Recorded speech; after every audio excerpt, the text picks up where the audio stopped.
n'avez pas pu passer à côté du mouvement MeToo et de la montée du féminisme ces dernières années.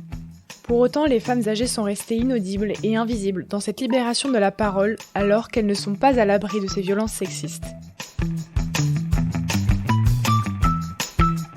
Vous écoutez Culture G, votre dose de culture gérontologique pour comprendre les vieux.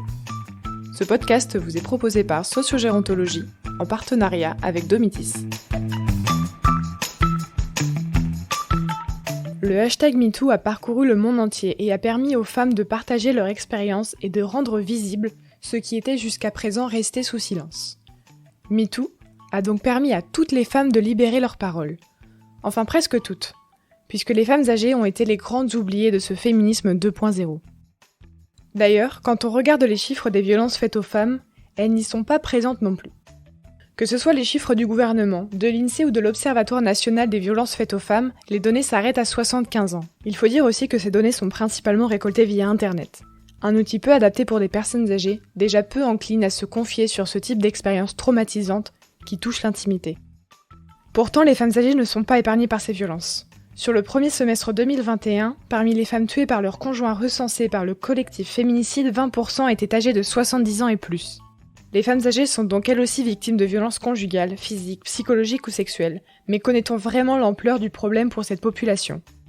L'Organisation mondiale de la santé s'est posé la même question, car dans un contexte de vieillissement de la population, le phénomène risque de s'amplifier, sans pour autant gagner en visibilité. D'autant plus que l'actuelle pandémie du Covid-19 entraîne une augmentation des maltraitances sur les personnes âgées, notamment au sein du couple. Les chercheurs Ian Micton, Gassoumis et Wilbur sont donc allés regarder les études déjà menées sur le sujet afin de créer une grande base de données. En analysant 52 études, ils émettent le constat suivant. 68 millions de femmes âgées de 60 ans et plus dans le monde ont subi une maltraitance dans l'année précédente, soit l'équivalent d'un pays comme la France en termes de population. On parle ici de violences psychologiques, négligence, abus financiers et bien sûr de violences physiques. Selon l'OMS, ce chiffre est sous-estimé puisque seulement 4% oseraient porter plainte. Le sujet est donc important, alors pourquoi est-il si peu documenté à l'échelle mondiale et quasiment pas en France ?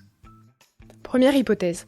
Culturellement, nous n'associons pas les personnes âgées à la violence et avons du mal à considérer comme tels certains actes qui en sont pourtant.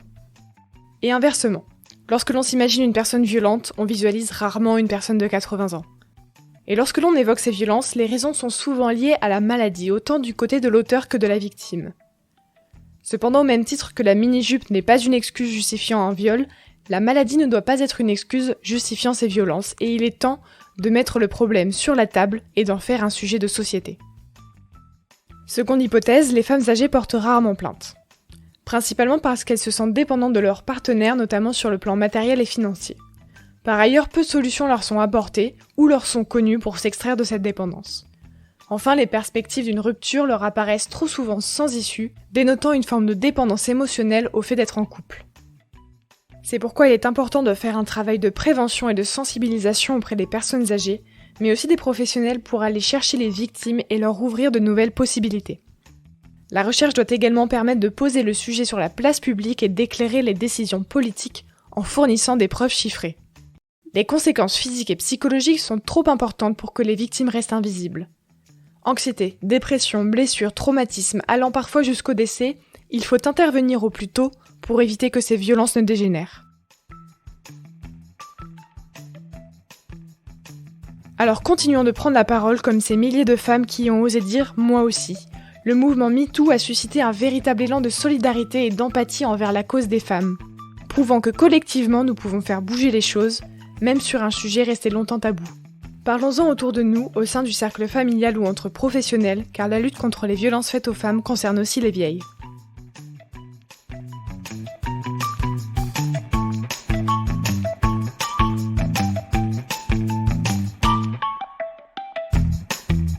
Retrouvez les sources utilisées dans ce podcast en description et je vous dis à la semaine prochaine pour un nouvel épisode de Culture G.